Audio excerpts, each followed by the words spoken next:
And I realized that how important it was to articulate that the state of our heart is an inner condition and our boundaries are an outer action. We think they exist in parallel, but actually they exist perpendicular to each other, right? And most of the boundary setting that is happening out there in the world is happening with a closed heart, which is why it's aggressive, which is why it sets us up to have battles, right, rather than belonging. Welcome to 3%. We're your hosts, Jamie Haig. And I'm Blake Roberts. We're two best friends, fathers, husbands, and just two guys trying to figure it out. We're also therapists, which is probably a pretty important part. That's true.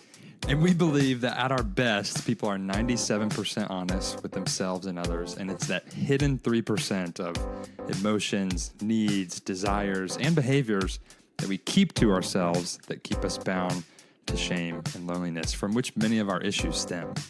Each week on this podcast, we'll interview leaders in the fields of psychology, theology, arts, and athletics to explore holistic masculinity. We're not here to tell you the man you need to be, but we are here to help you explore what gets in the way of being the man you want to be. We're going to help you develop courage and give you the tools to share your 3% in the relationships that matter most so you can more deeply connect with yourself, God, and others. So, pull up a chair. Let's get into it. So let's be honest. Let's be honest. Let's be honest. What's up, everybody? Welcome back to this week's episode of the podcast. This is going to especially be a good episode if you are in a relationship, if you're in a marriage, or if you want to be in a relationship, because there's this moment that repeats itself over and over again in your relationship. It's the moment that you're triggered to flip from connection mode into protection mode, which doesn't ever really happen for me in my marriage. So this must be for the other people listening. But this moment is like this unseen source of all the disconnection and conflict. It just kind of comes out, and it happens before we're even really fully aware of it. And it happens so quickly that most of us feel pretty powerless to choose connection. Or at least when we try to choose connection, it doesn't seem to work. And so if you relate to anything with that, this episode is going to be for you, because we have an amazing guest on today who we're going to be talking about his newest book, which just as of today or yesterday, well, at the time of recording this, hit the USA Today There you go. bestseller list, which is a really big deal. Huge and really accomplishment. exciting.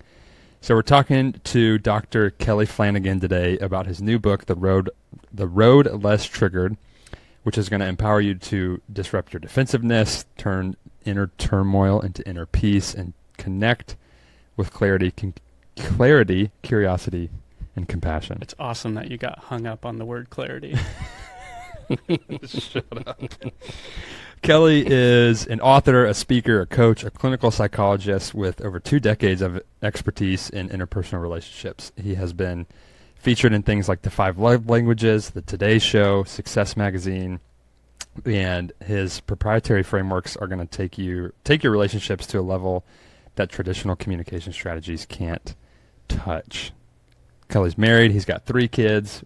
I think he said One launched. one launched successfully. Yeah. And they live outside of Chicago. And so, Kelly, you and I connected on Substack a couple years ago, and this has been a long time coming. And this is evidence that things work out when they are supposed to, because now we're getting to talk right as your book hits this list, and we're super stoked to be able to have you on the show today. It's so good to be here, guys. I think I've already laughed with you more in the first 10 minutes of pre-interview than I have in most podcast interviews. I'm looking forward to this. We're pretty easy to laugh at. That's true. That's true. Yeah. I mean, Kelly gave us permission to call him Kelly, even though he's a doctor, which I'm thankful for. It's always... It's pretty humble. It is pretty humble of you, which... No again, shade, like, but when you meet people and they're like, you have to call me doctor, I'm like, yeah, okay. Totally.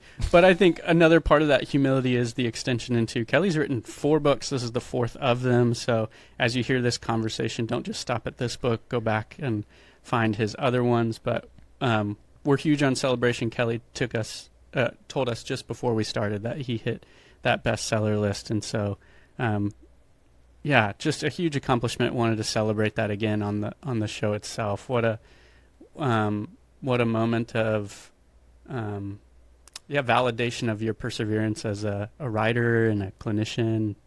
That's awesome, man. Thanks, man. It's great to get to sort of celebrate that in this space with you. I'll just kick us off by saying I got triggered literally about 5 minutes before we came on, because it was announced yesterday, right?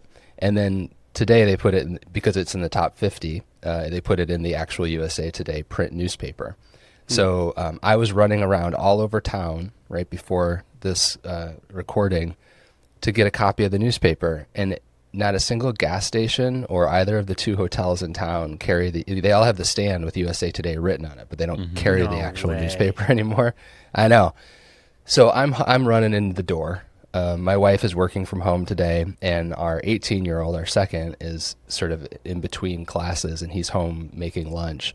And I run in the door, and I'm sort of late getting, settled for this interview. And what I want to be seen, I want to be understood, and I want to be supported in that moment. Like, oh man, this is so hard. We'll go out but there is no way that at, 10 o'clock on a Thursday morning, when my wife has this serendipitous moment where she's home and her 18-year-old son who's home, who's about to leave for college, there's no way she is shifting her attention from him to me in that moment, right?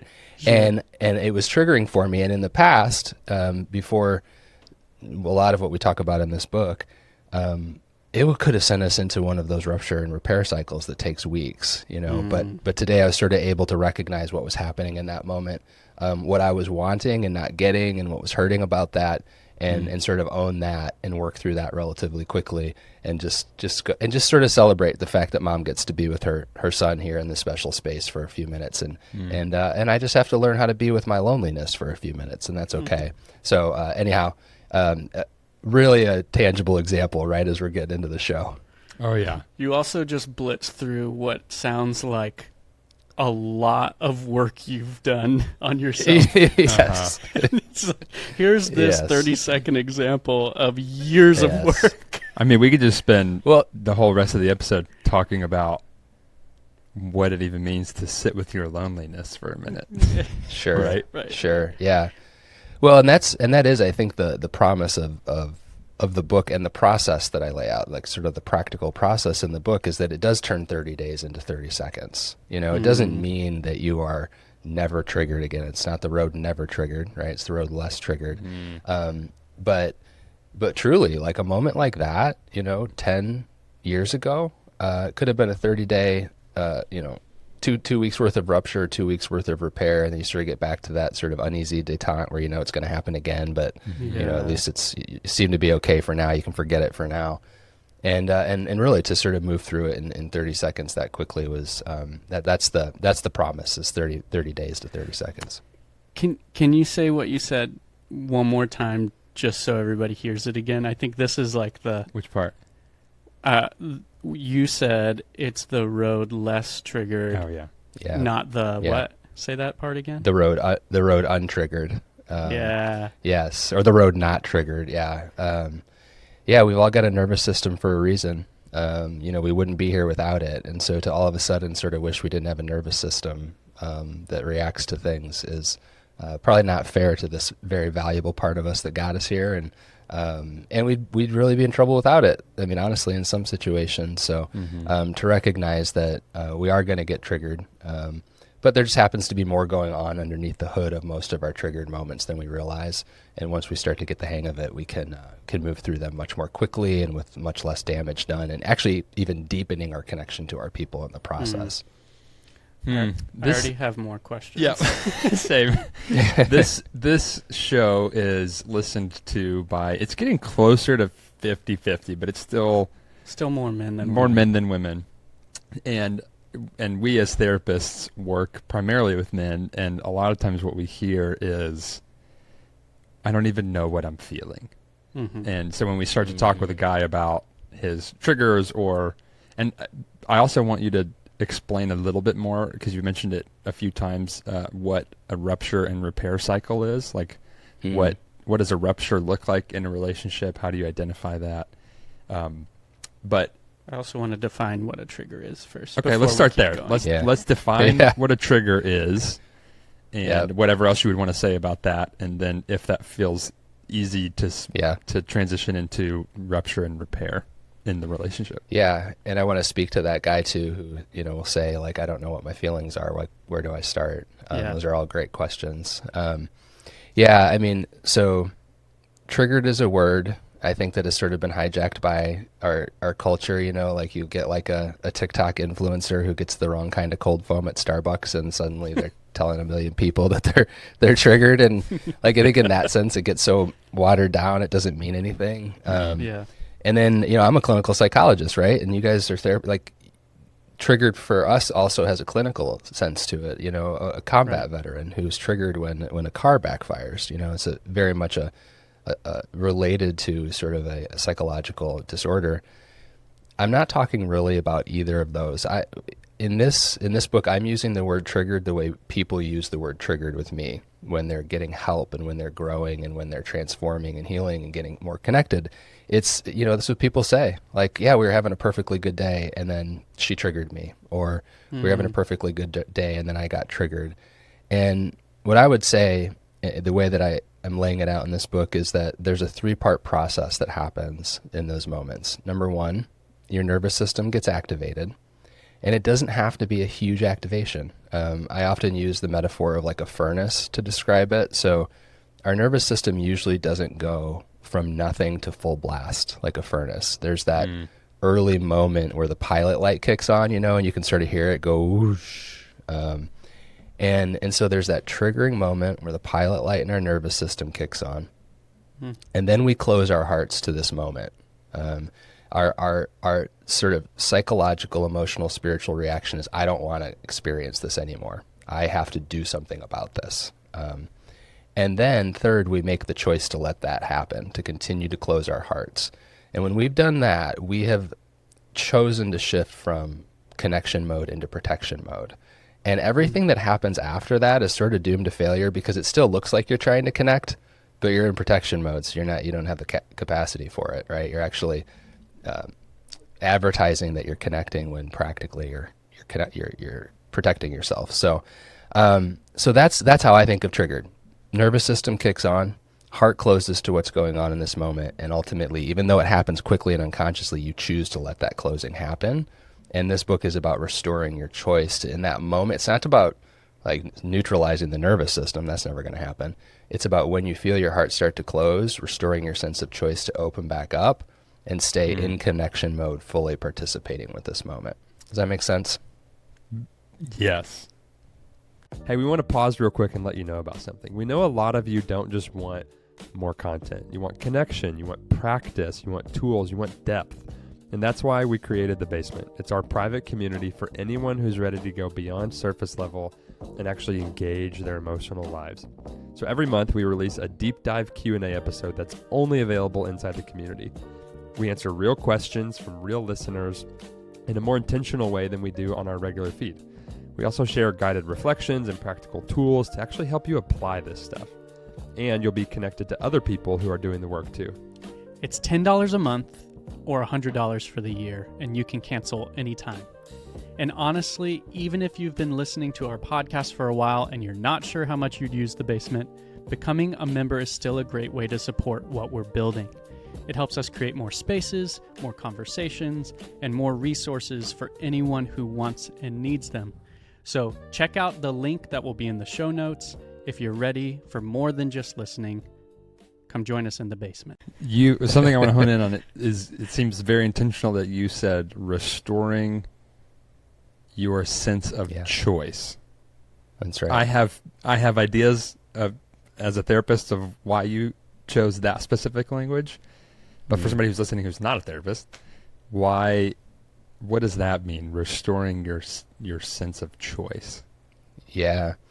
So this was really illuminated for me. I was co-facilitating a couples retreat. This is way back before I began to sort of practice open-heartedness as a daily practice. But it was illuminated for me. I was co-facilitating out in Vail, Colorado, a couples retreat, and my co-facilitator had them do this interesting exercise where she had the couples turn their chairs facing each other, knees touching, eyes locked. And she said, just follow my instructions, no questions asked. 1, 2, 3, close your hearts to each other. And then she gave them all sorts of reasons to go into protection mode. Like, think about the last time they hurt you and the hardest things to forgive and all that. She let them sit in it for a little bit. And then she said, 1, 2, 3, open your hearts to each other.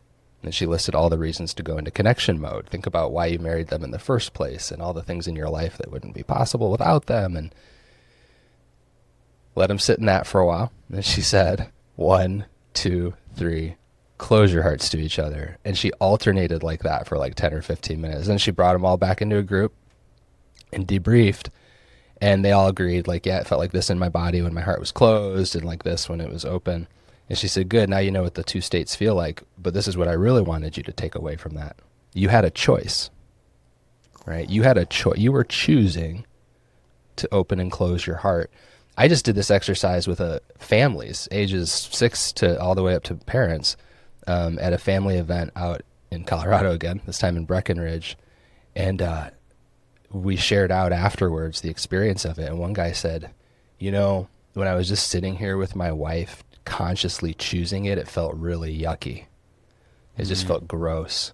He said, but when I'm in a fight with her and the choice is happening unconsciously, it feels like the most natural, justified reaction, right?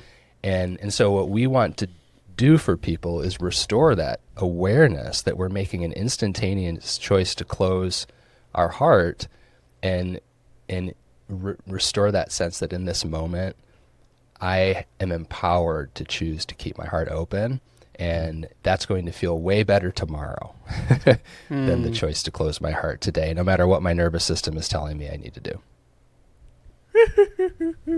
Kelly. First of all, how do I become a co-facilitator on these retreats of yours? Because I would love to go to Breckenridge and Vail. Well, We'll talk about that. shameless plug. Shameless plug. I am hosting the Relational Intelligence Summit in Park City, Utah on June 12th. And I don't know that we have room on our panel at this point for co-facilitators, but Nice. if you want to be in the room, I'll tell you how to get there. Nice. Yeah. I love a shameless plug. It's so scary to open your heart to somebody. Yes. Mm, Yeah. Especially if that's right. you have experience of somebody hurting you when you've done that. Mm-hmm. That's right. That's right. And scary is exactly the right word.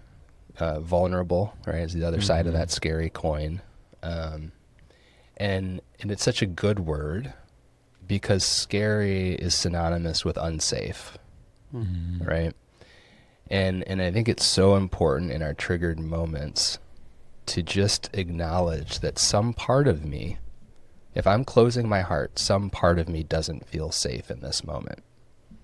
And I'll go another step. It feels so unsafe that it thinks I'm in mortal danger, right? Because that's what the nervous system is for. Your nervous system isn't, to get the right kind of cold foam at Starbucks. Your nervous system is when something like a stick appears on the path in front of you in the forest is to jump back because it could be a snake that kills you, right? Right. And so to recognize that you feel unsafe and actually you feel sort of some level of mortal danger. There's a part of me that feels Like an I'm gonna existential die. threat. Like I'm going to die in this moment, right? So yeah, not only is it scary, like it is the worst kind of scary in that moment. And so that's why the process that I lay out in the book starts with retraining your nervous system to get grounded in the present moment, right? And go, okay, my nervous system is telling me I'm about to be annihilated, but all she said was that I left the toilet seat up again. Okay, I don't think I'm about to lose my life, but some part of me feels so threatened by that statement that it is afraid of annihilation. And so how do I slow down, teach my nervous system that we're okay right here? There's no need for fight, flight, or finagle, as I call it. Wait. And now I can start Fight to... or finagle. Yeah, I say Love that because every other mammal's got fight or flight, right? But we've also got a frontal lobe that can, instead of like trying to run from the threat or attack it, we can try to control it and manage it, right? So these are all the things we do to sort of explain to our wife that I call it mentoring, but she's just acting like her mom, right? And if she just quit acting like her mom and quit being so naggy, then like that's actually part of the fight or flight response. Like you're just doing it in a very human way. You're trying to control the situation. So, but to recognize that, okay, there's more going on in here. I got a part of me that feels sort of existentially threatened. And now that my nervous system is calm and I feel safe, I can start to sort of unpack what else is going on in here. Mm. Yeah, I mean, it makes me think of plenty of stories from my own marriage where I guess like I've been pursuing the road less triggered without calling it that for a long time. And even we were, Elizabeth will probably think that this one is like maybe a little embarrassing, but whatever. Too bad, Elizabeth. Get ready, post-production. That's right. That's right. Me and Blake were talking about this morning, and probably a lot of husbands can relate. Like Elizabeth is fascinated with like any acne that I have. Same with my wife. And she'll try to like pop whatever zits I have. Dude. It's an obsession of hers. We should start a club for husbands who've experienced this. This is amazing. Recovery. Yeah. That's right. That's right.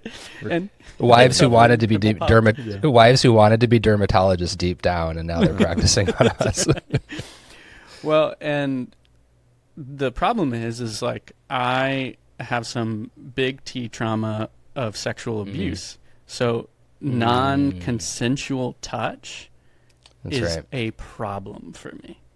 And for a long time, I would have this 10 reaction to when she would start to like pick at something on me without me knowing it was coming. And I thought it was just a problem with my anger. Like, I'm like, golly, dude, she's just trying to pop. Like, she loves me. I wasn't giving her any benefit of the doubt, but I was also having no grace for the fact that, I was like touched against my will for a long time. Yes. And now this just feels like that. And now my body is naming it as the same thing, and I'm not tuning into that. Mm-hmm. That's right.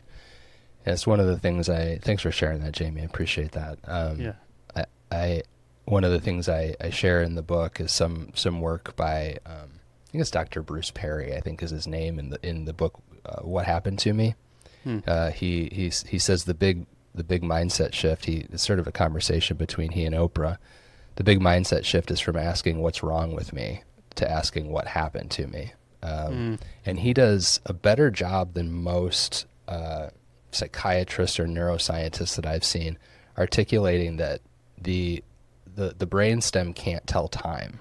And it's designed to not be able to tell time because if you're faced with a tiger on the Serengeti, you don't want your brain going, is this tiger like the one I saw last week? And that one didn't attack me. So maybe I should, you need to react, right? And so it's designed to not be able to tell time. And this was the big learning for me, all information comes into the mind through the lower mind, through the brainstem.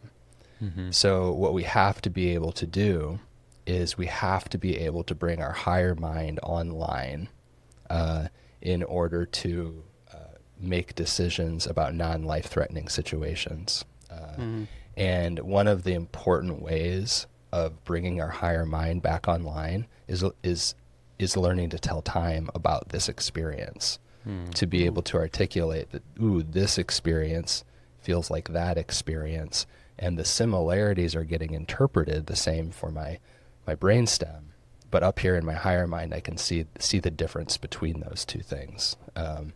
And that can just be a powerful reset. But again, as you guys acknowledged early on, when you have big T trauma and even little T trauma, it takes some work to feel safe enough to bring your higher mind back online in that moment. But it's so important because if you don't, it'll come back online tomorrow when the damage is done.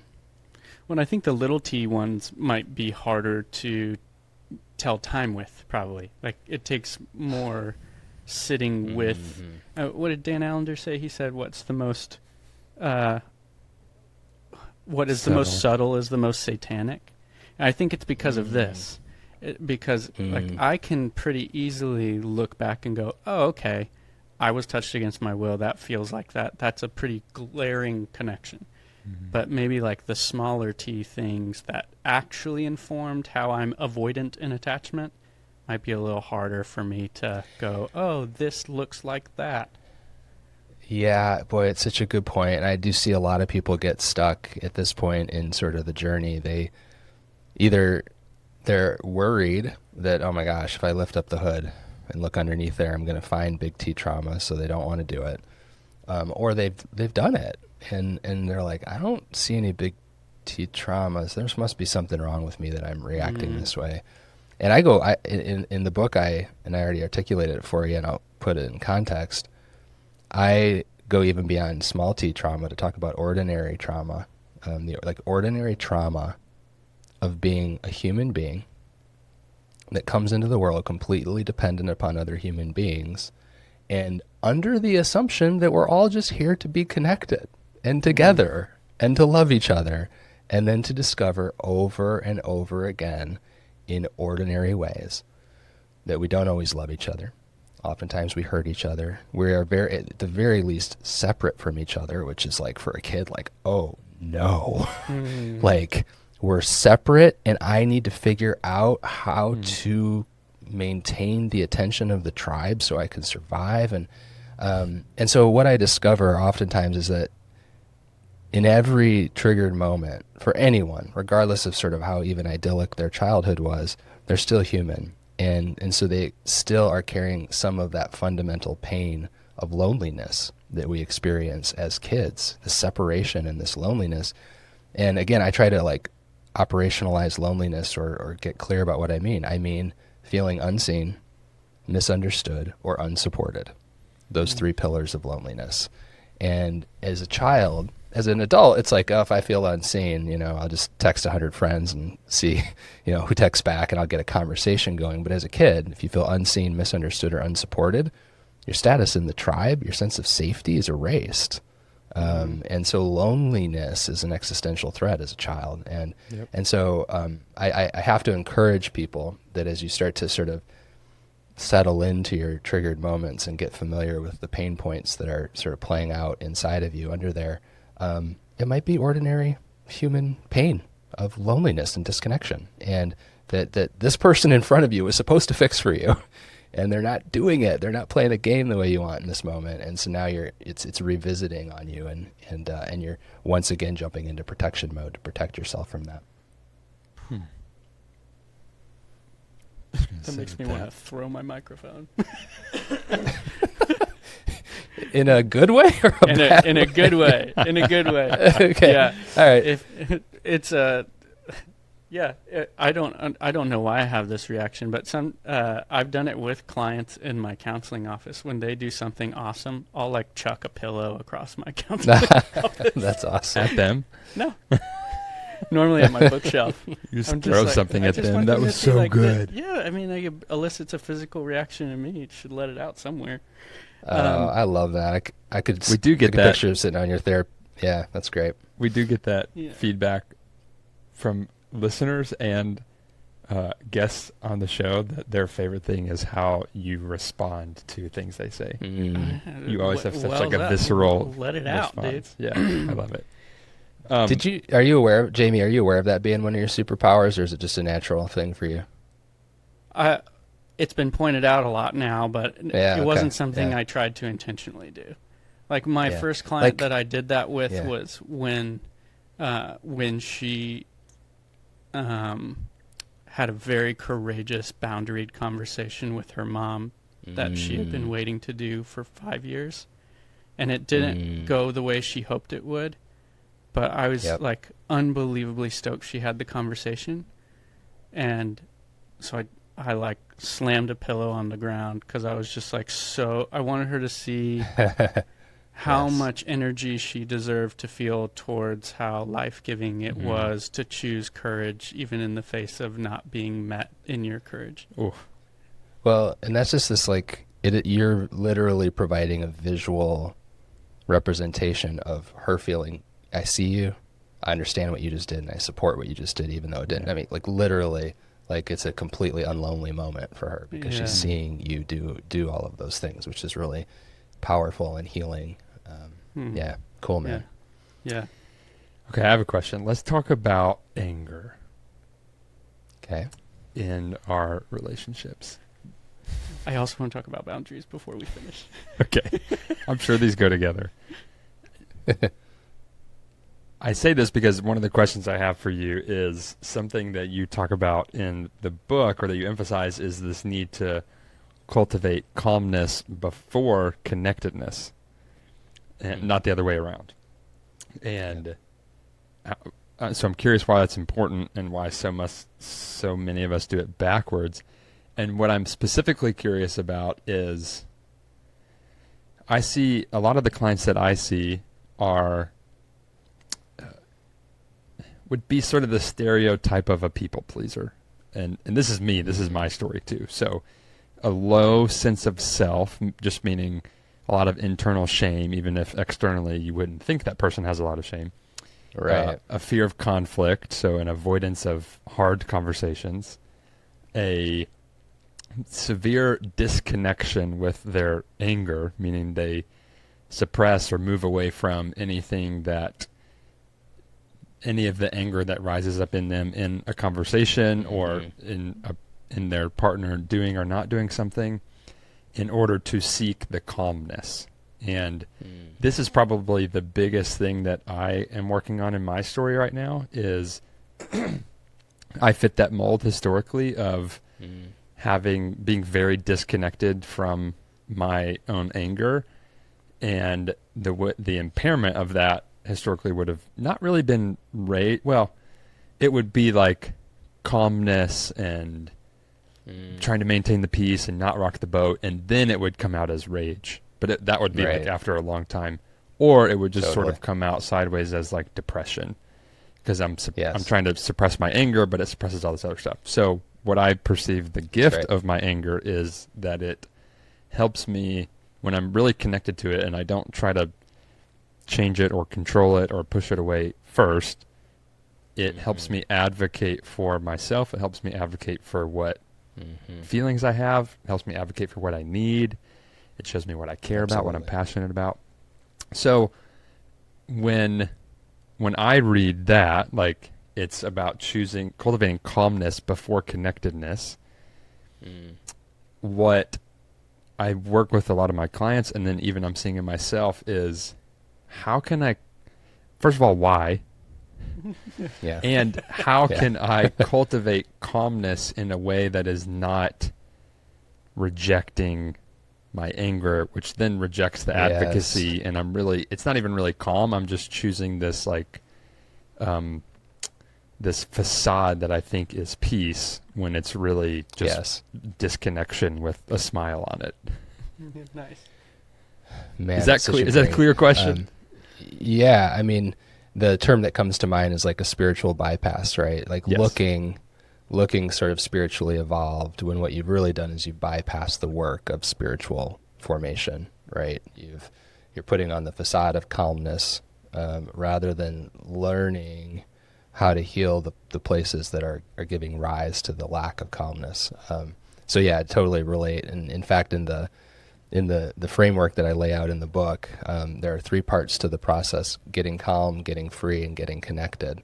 And what I actually put a little in the graphic depiction of it. I put a little path that helps you, that allows you to bypass getting free of the emotional patterns underneath the hood, because that's what we all try to do, right? We're like, okay, I learned how to regulate my nervous system. I'm feeling calm again. Now let's talk, right? And you're going to end up triggered again very soon if you do that. If you bypass the work of working through the emotional experiences. And I think one of the things that's important for people to hear is that anger is always okay, and aggression is almost always not okay, right? And that those are two different things. And just to sort of like, because most of us grew up in situations where they were intertwined, the people who in our lives got angry also got aggressive. Yep. We just assume that they're the same thing. Yep. But there's real value. Anger is often sort of like a leading edge emotion that, so the guys who say, I don't know what I feel, I don't have feelings, kind of go, you never get angry. Oh, I get angry all the time. And it's like, okay, well, that's, I'm either angry or that's happy. your door. Yeah, exactly. Everything's perfect, or I'm really pissed off.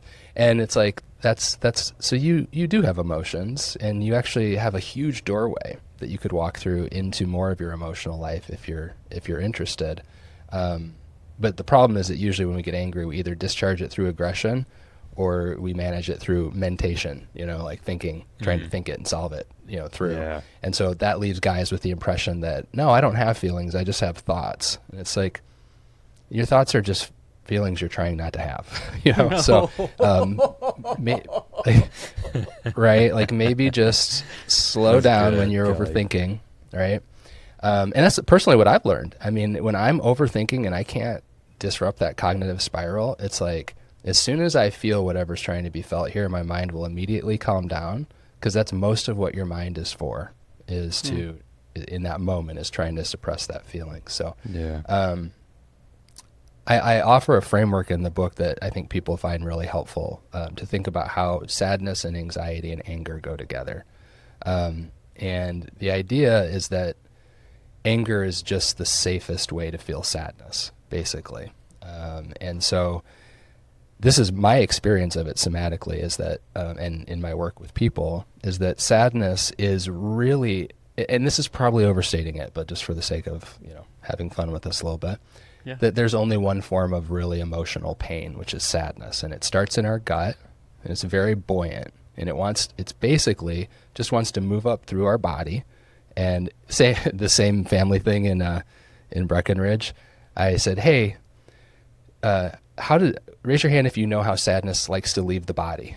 And all the adults looked at me like I was crazy, and the kids are all bouncing up and down, like through the eyes. It's like, yes, your sadness is just originating in your gut, and it's trying to move up through your body and leave the body through your eyes.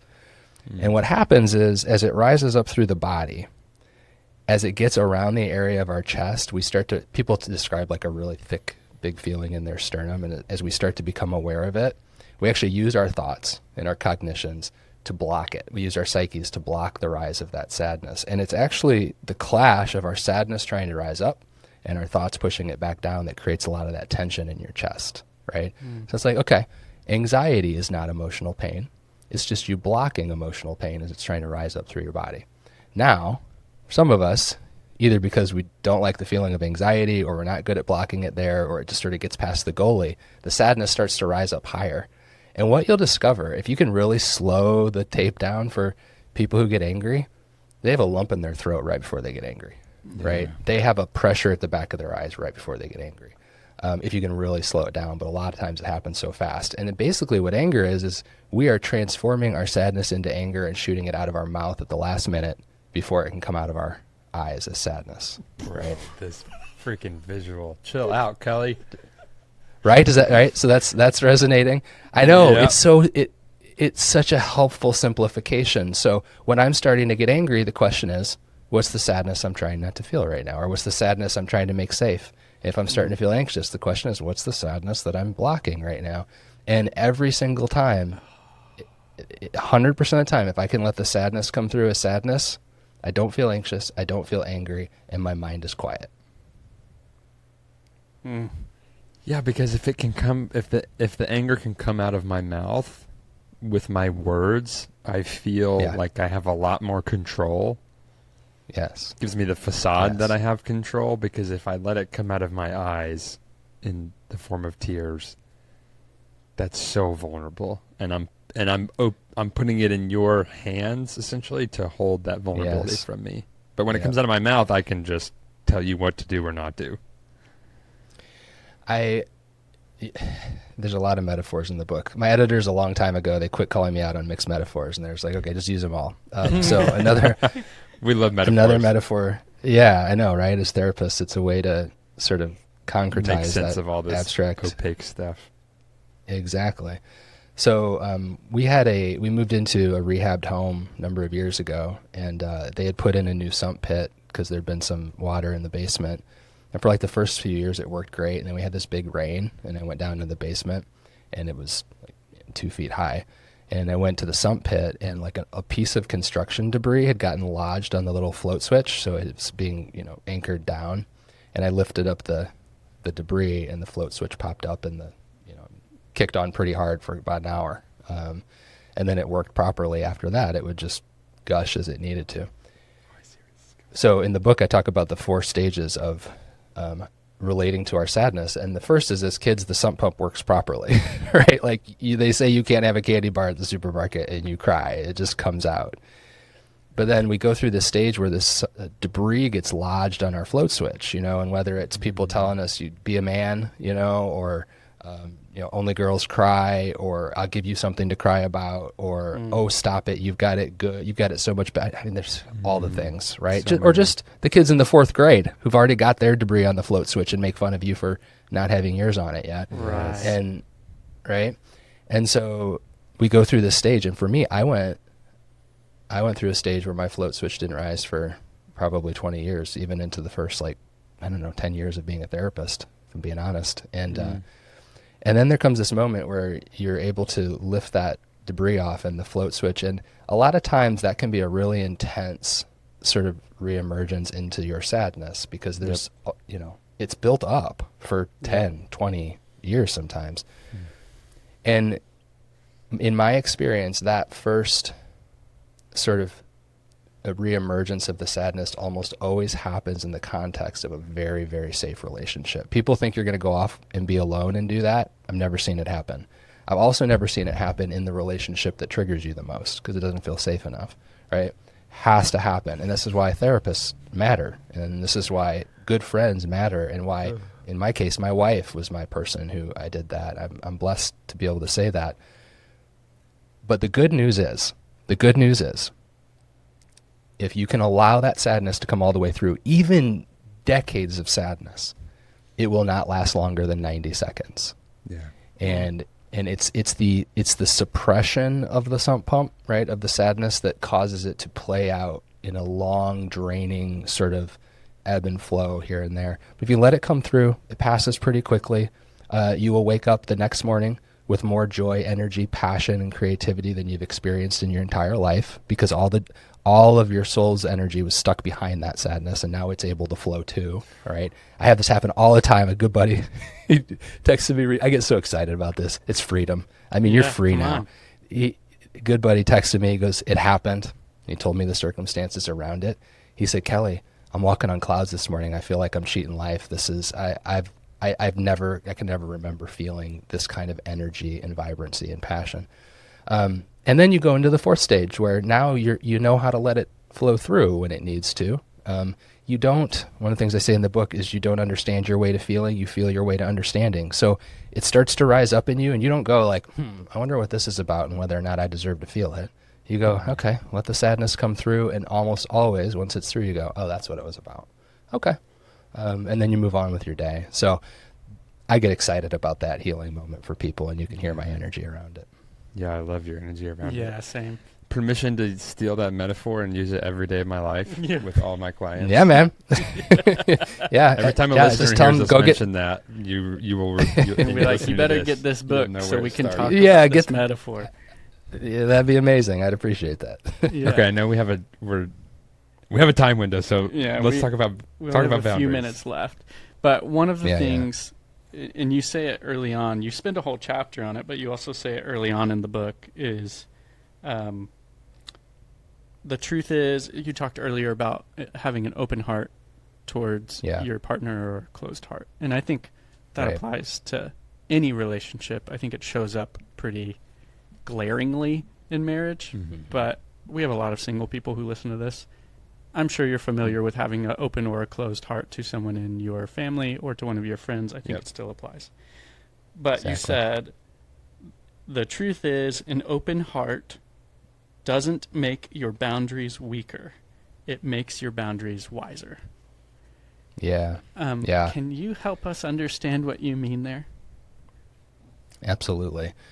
So, and I appreciate you picking up on the fact that there's a whole chapter about it, but Yeah. there's also a snippet about it in the introduction, and that's intentional because what I realized, like, a little bit of a preface here, at the end of the COVID year, I was in a low state in a lot of ways, and I came across Michael Singer's wonderful quote, "Don't let anything in your life be important enough that you're willing to close your heart over it."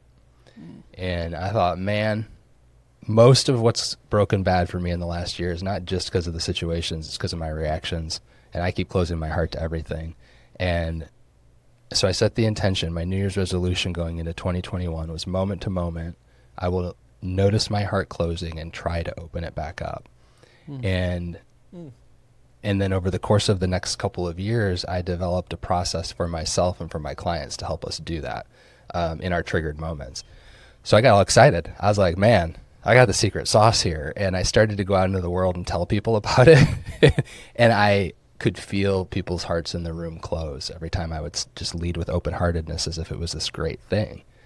And we always do Q&A after my keynotes. And one of the first questions I remember at one of my first keynotes about this was, like, okay, but I don't want to have to tell my employees everything that's going on with me. And I was like, oh man, they heard open-heartedness and they heard that there's no boundaries around what comes out of them, right? Like they just have to be this sort of like transparent, open thing. And then I shared the same content with my online community, and their main reaction was, wait, I just learned how to set boundaries, and now you're telling me I got to be a doormat again? And they heard open-heartedness, and they heard you just got to let people do whatever they want, right? And I realized that how important it was to articulate that the state of our heart is an inner condition and our boundaries are an outer action.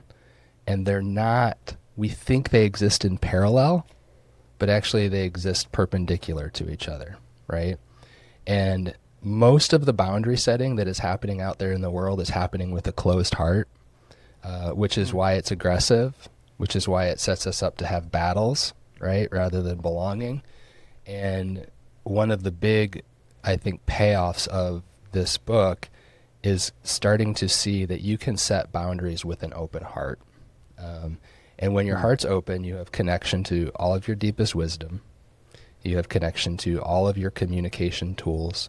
You have connection to all of your most sort of loving, kindest, gentlest capacities. The difference is you're able to access those on behalf of both yourself and the other person, right? So you can set a boundary for yourself while with an open heart, sort of respecting the sovereignty of the other person. So there's no control in it. And in fact, in that chapter, I talk about how, boundaries don't become boundaries until someone pushes back on what you want. And so why don't you just start off by open-heartedly sharing what you want with somebody? And what you discover is it actually is a cue for collaboration rather than a battle. And so many people are eager to support you in getting you what you want if you're not leading off like you're about to throw down with them. Yeah. And so just the excitement of being able to imagine like what it looks like to show up, express what you want, maybe eventually set a boundary, but do all of it with an open heart. The poet Kabir, said, do what you do with another human being, but never put them out of your heart. You can set a boundary, but you don't have to shut people out of your heart while you do it. And that's one of the big payoffs of having gone through the first couple parts of the process. Ugh. I'm trying to write down everything so fast and remember Don't what worry. he said. It's in a book. I know. I wrote it down but for I just you. need it now. Oh my goodness. Yeah. What was that first quote? The state of our heart is an inner condition, and the state of the boundaries is, how did you say that? An Outer, action. yeah. Our boundaries are an outer action, and the state of our heart is an inner condition. And it's just because we tend to set boundaries with a closed heart reflexively that we assume they're one and the same. Oh, well, I got to have my heart closed to set a boundary. But most of our relational growth actually happens in that quadrant where we are in the corner of the intersection, as I call it, where we are setting a boundary but trying to do it with an open heart. Mm. Yeah. Kelly. a boundary that brings you into relationship instead of gets protective Yep. when you don't like what's happening in relationship. Yep.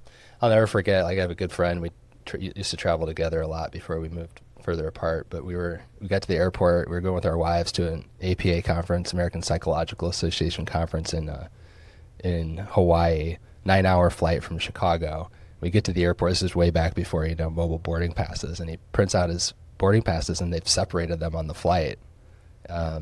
He's an oncology social worker, and I once asked him, I said, what's the most important advice you give to your patients? And he says, I tell them to ask for what they want, because people want to help, but they don't know how to help until you tell them how, right? Mm-hmm. So we're walking to our gate, and I'm like, Craig, what are you going to do, man? Like, this is a long flight. He goes, I'm going to ask them for what I want, Kelly. People want to help. They just don't know how. He goes to the gate, and he asks them for what he wants. They get a free upgrade to first class so they can sit together on the way to Hawaii. And people... What a lesson. People will, and that for me was one of my life-changing moments. And people will be blown away by how much people want to give you what you want if you can ask for it with an open heart.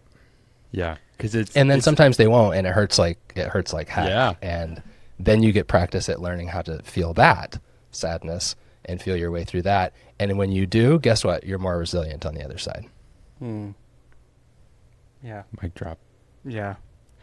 We need the mic throw. We need to mic throw. Yes, exactly. Great callback. Great callback. Oh man. Well, Kelly, we could talk to you all day, man. We learned about the social engagement system of our brains last year from a guest on the show, and it feels like it is just firing talking to you. It feels so playful, and I feel like I'm getting to learn a lot. So I want to take more of your time, but we also want to honor your heart out. So thank we're you. Just really grateful for your work. Yeah. I know I can feel how much Blake and I will be using this very practically with ourselves and the people we work with. Totally. So thank you for taking the time to be with us. Likewise. Yeah. And I know how your conversations are changing people's lives. So thank you for putting yourselves out here and doing this. It's an honor to get to talk to you today. Yeah. Thanks, man. And listeners, don't forget, if you are not already a part of the Basement, our private community, you can sign up for that, because we'll have questions we specifically do a for guide. this episode that will help you take what you're hearing and go a little deeper and apply it practically for your story. To help bring your heart from closed to open, hopefully. Yep. Well, we're glad you're here. Keep showing up. You're worth it. Hey, thanks for tuning in to another episode. Listen, we're working on some really practical resources to help you connect more deeply with yourself and others. So if you head over to our website, 3percentco.com, you can learn more about that. The link will be in the show notes. And this is the part of the show where we ask you for some help. Listen, we don't have a big fancy production team. We're recording these in my therapy office in between sessions and in the margins of our life. We just really believe in the message that much. I listen to a lot of podcasts, and rarely would I take the time to review and rate a show, just because honestly, I forgot. It wasn't until we started doing this show that I realized doing that actually really does help these platforms notice our show and get the word out. And so if any of this is impactful to you, we would love it if you took a second to leave us a review, rate us, or if you want to just do it the old-fashioned way, text this link to a friend and say, hey, let's talk about this episode. Whatever you do, make sure to follow us on whatever platform you're listening to so you never miss an episode. We're really grateful you're here, and we'll see you next week. So let's be honest.